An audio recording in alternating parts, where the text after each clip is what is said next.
This podcast is supported by listeners on Patreon. Thanks to Hedwig for being awful.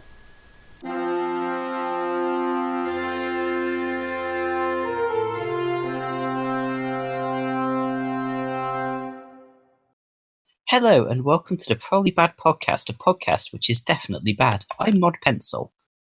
I'm not paper. Today's Probably Bad RPG idea is...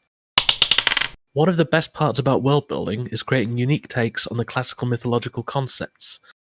Revel in this feeling by creating 20 different takes on demons, elves, wizards, etc., and rolling randomly at the start of each session to see which one is used this week. Now, I like this because it's introduced the concept of wizards. That is take number 14 is entirely /fic every time a wizard is on screen. Yep. That's one of them. Mm. Is this 20 different takes about like each thing, or just 20 total takes? Like, I was imagining 20 takes for each thing, but I do like the idea of, like, you end the session fighting vampires, and then you roll a dice, and next week it's unicorns, and no one mentions anything different. It's That's always pretty, unicorns. That's pretty good. 1984 style.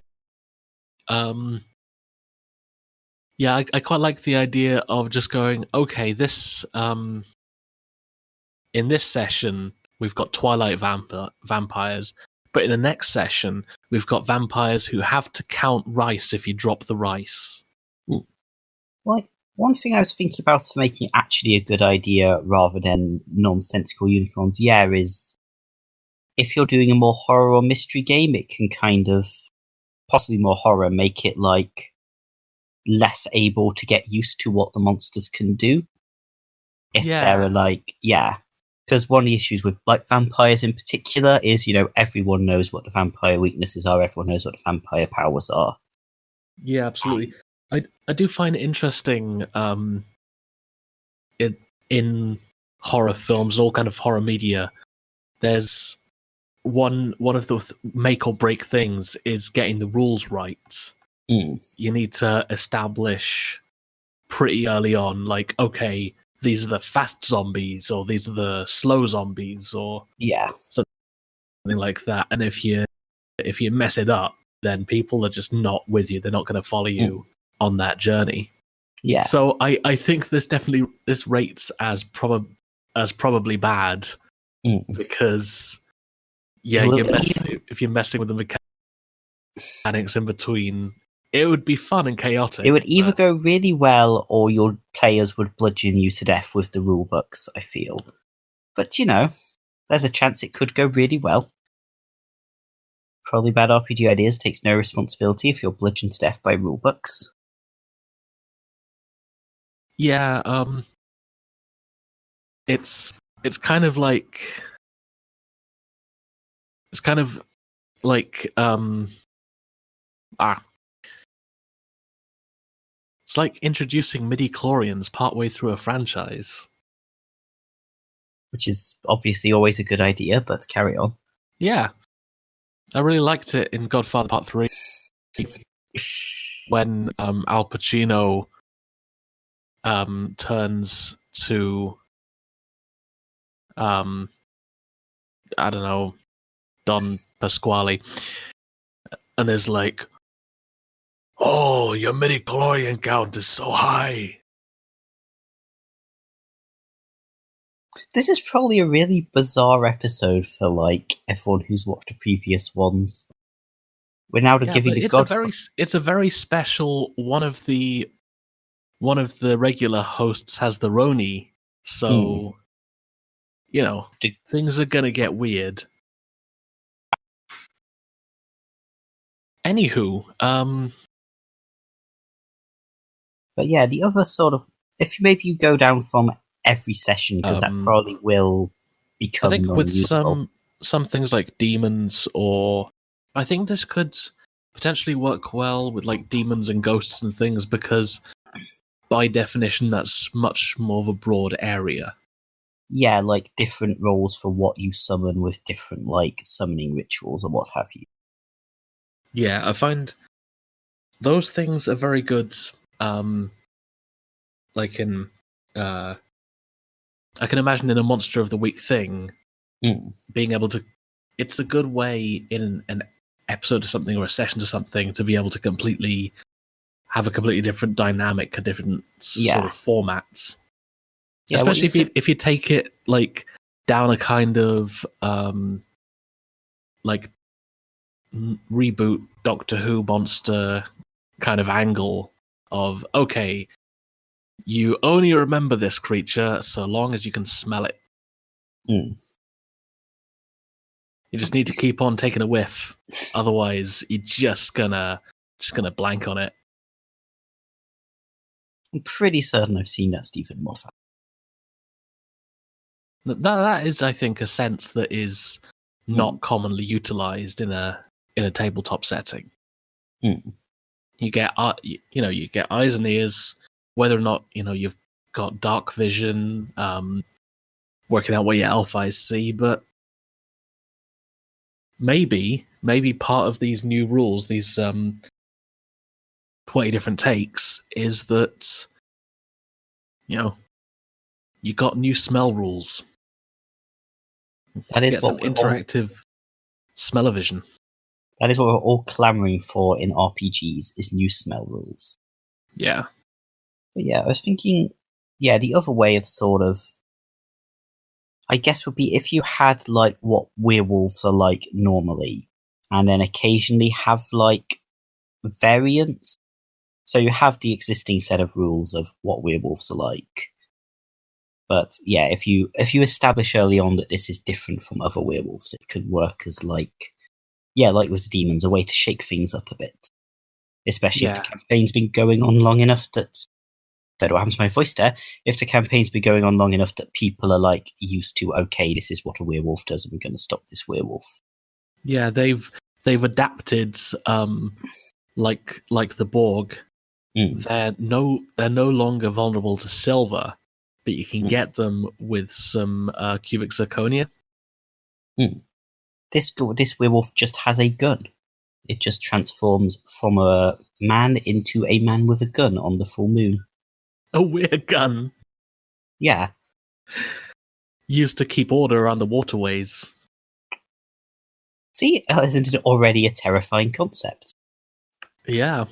And I'm so sorry for that gag. It's okay.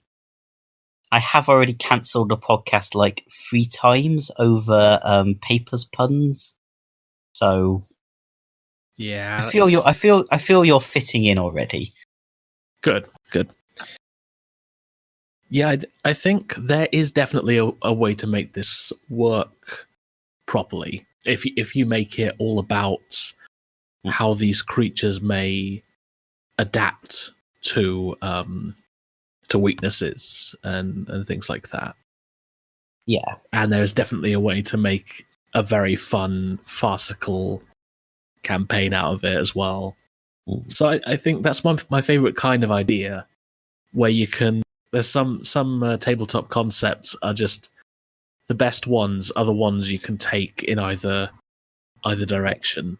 Either seriously, or now all vampires can shoot their heads at people.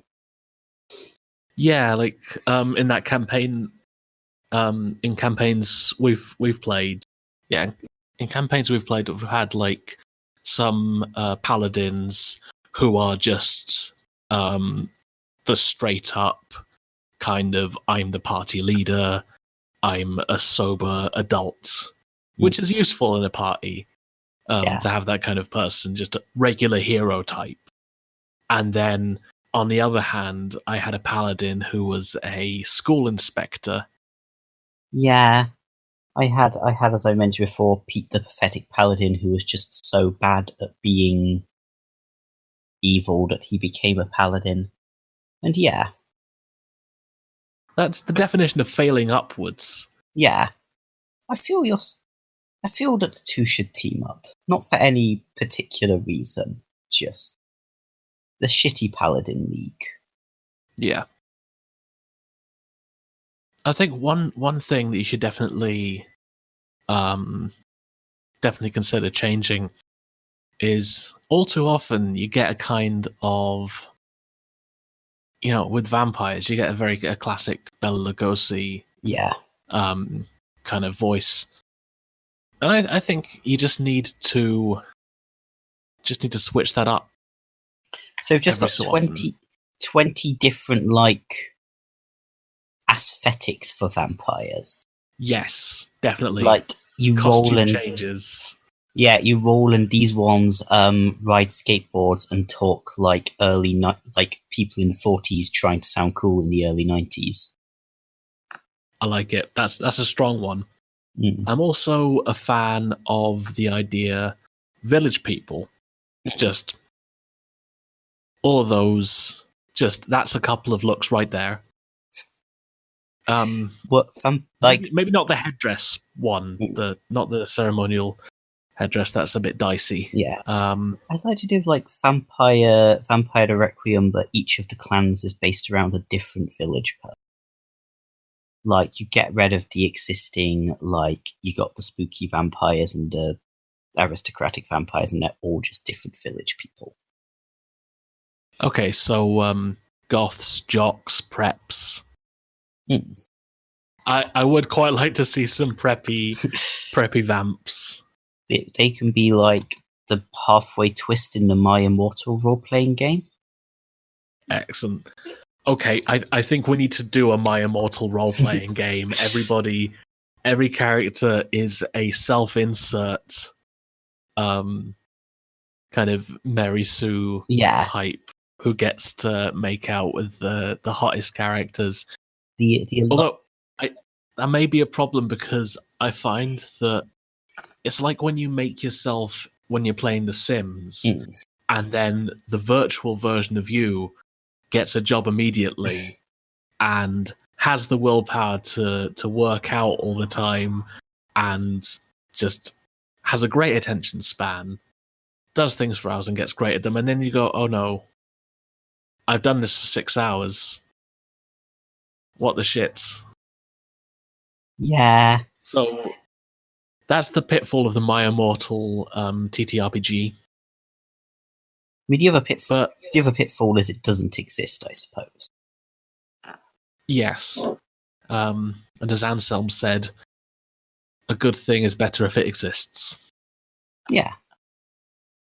So, I feel I don't know if we technically speaking discussed the idea, but we certainly discussed something. We've brought up some concepts that will stay with me for long after we've done this episode. So, questions? Yes, questions. Before we move on to questions, I ought to plug the Patreon. It's patreon.com/probablybad RPG ideas.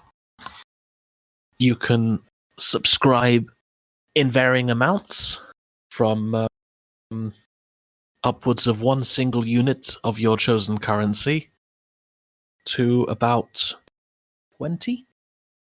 Yeah, I think 20 is the current highest.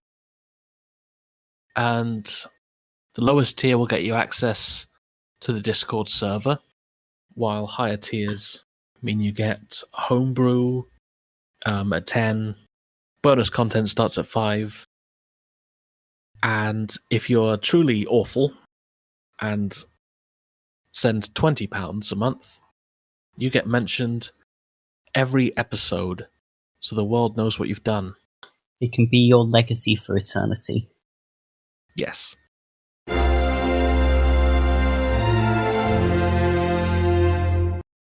So, questions. So, our first question comes from Justin. Man, I like your content. It's great. Thank you. I already love this question. What I'd like to know is how you guys come up with your possibly good ideas. Yeah, given that Mod Paper is currently ill, I guess I will have to explain how I come up with answers. Okay, and I'll make something up. That wasn't the center question. How I come up with ideas. I'm sorry, the world has been ending. It's been a stressful time. Mostly with me, it is partly from actual role-playing games, because most of the people I roleplay with have high chuckle fuck energy, no offense to any of them listening. So it's usually fairly easy to just take things that they do and exaggerate them and make them into an idea. Otherwise, I don't know, it's hard to specifically say I have I'm gonna sit down and come up with 20 RPG ideas. It is just things pop into my mind and then I put them on the internet and then people apparently like them. So that was possibly a very unhelpful answer to your question, and let's see if not paper's made up bullshit is any better.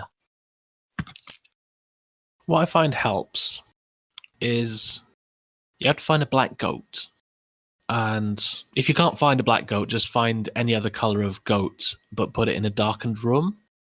And you take it to the Crossroads at midnight. And you tickle its belly. So does it then give out RPG ideas instead of laughing, or is it after doing that you're granted RPG ideas? Well, then what happens is Satan turns up, looks at you and says, "What the hell are you doing?" And you just have a moment of unbroken eye contact. Maybe 20 seconds, touching 30. And, once that's done, you'll be able to get some kind of boon in exchange for just not being like that. And one of those boons can be getting probably bad RPG ideas just straight into your noggin.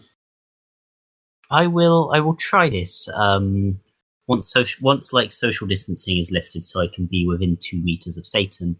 I'll try this and see if it helps. I've said this before, and I'll say it again. You don't need to be socially distant from a goat. But yes, you've only been in one episode. You're already helping the process of probably bad RPG ideas a lot. I appreciate it. I mean, this is not not my usual role. I'm usually just reading out patrons and producing behind the scenes. But now I'm producing in front of the scenes, which is a whole different vibe. Now, I sometimes come up with terrible ideas, and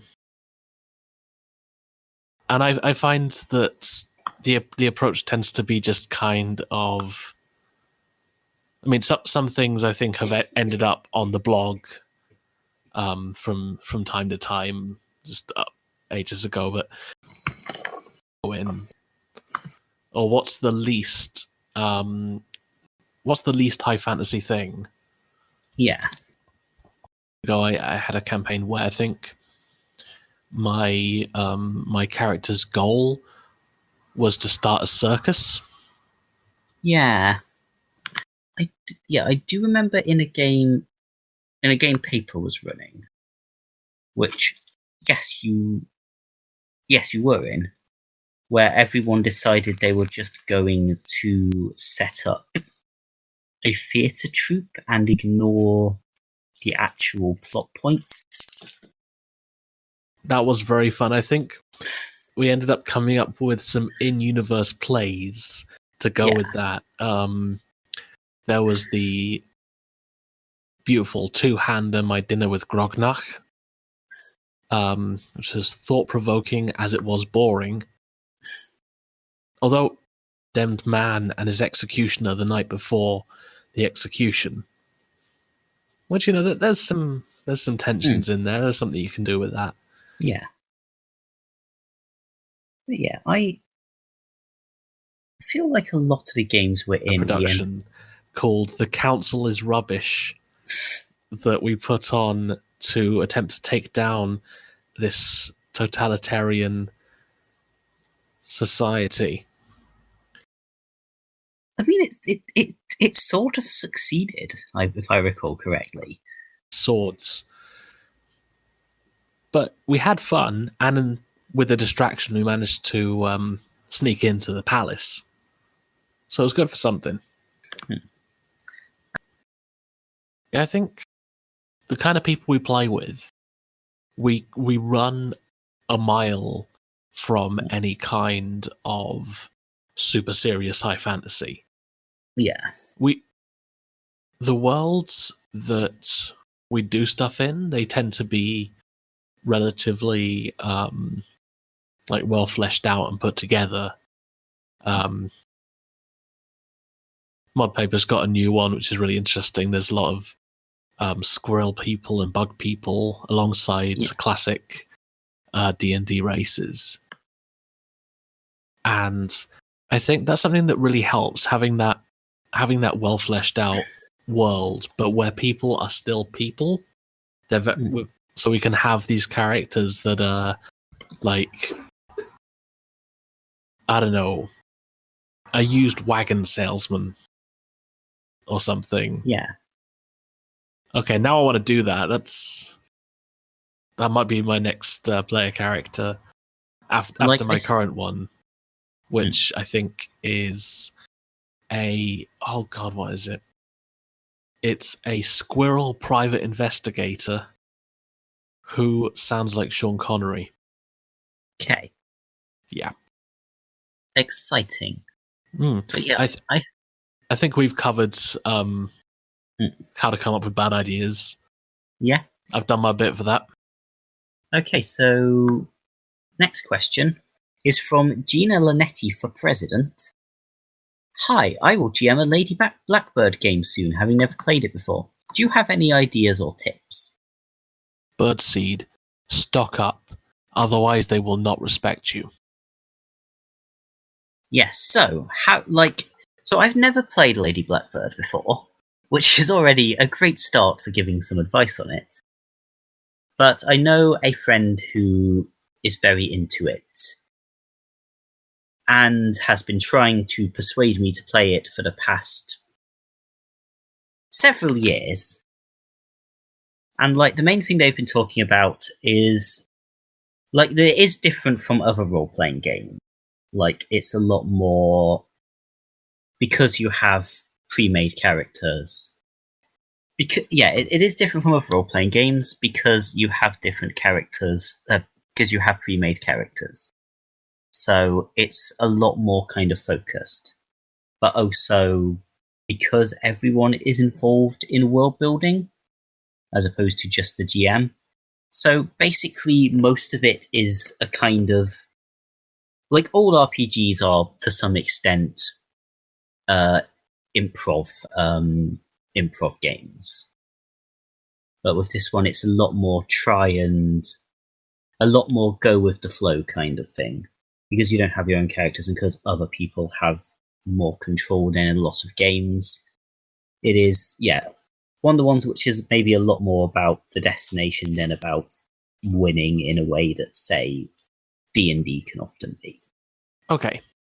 As somebody who is a professional, who's done all the necessary research, I, of course, know what this system is. But for our listeners, do you want to maybe give a lowdown on it? So, Lady Blackbird, for those of you who have not done all the research, it's nominally a steampunk game.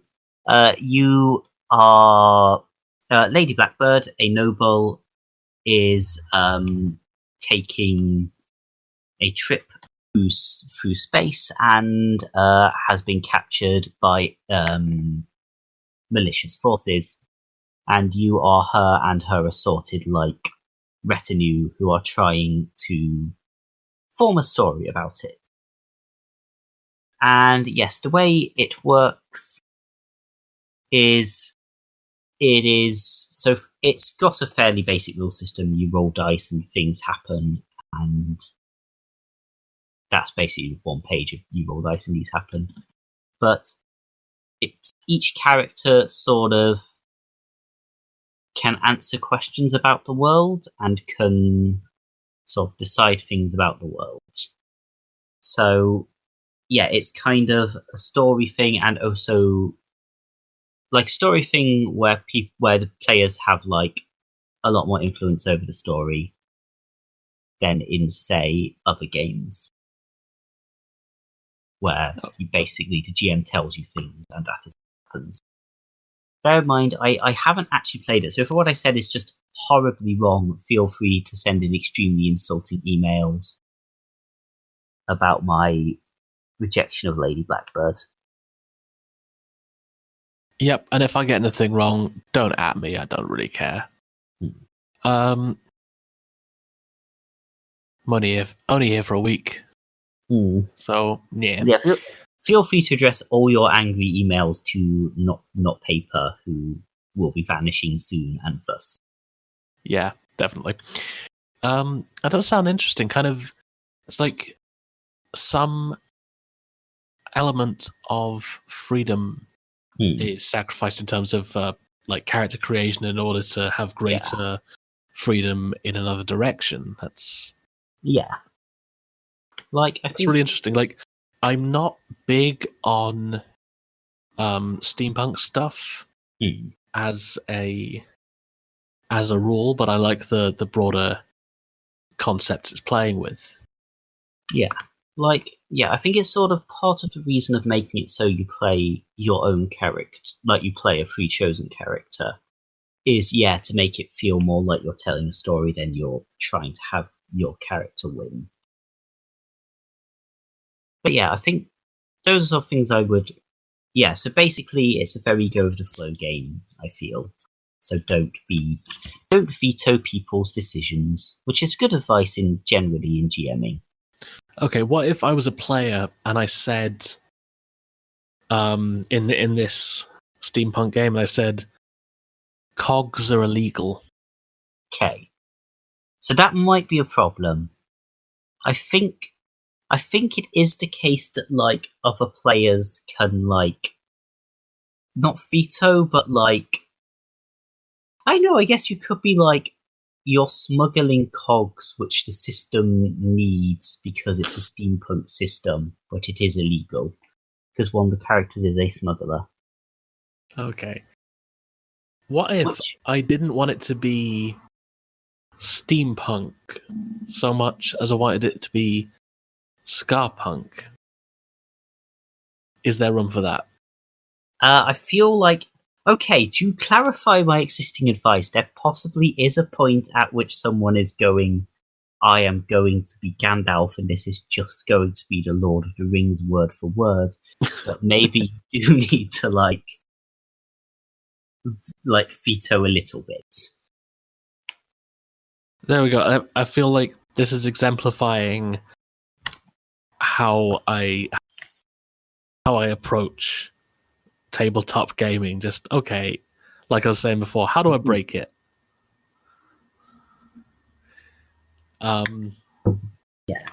Like, it is one of those more experimental. My suggestion seemed to be the point at which it's okay to say, oh no. Yeah, like basically, if you're saying something that that not Paper would say, then maybe it's okay to be. No offense. But yes, we only have 2 questions this week, presumably because everyone is trapped inside their houses. Yep, only 2. That's about it for today. If you have a question, you can send it to us on Tumblr and let us know it's for the podcast. Or email probablybadpodcast@gmail.com. Thank you to me for editing and equipment. If you want to support the show, please head over to www.patreon.com/probablybadrpgideas, where you can donate at £1, £5, £10 or £20 a month tiers. You can also support us by leaving a review or rating on your podcatcher of choice, or follow us on Twitter, Tumblr, or Facebook. And don't forget to have a probably bad day. And don't forget to have a probably bad day. It's remember, isn't it? You always say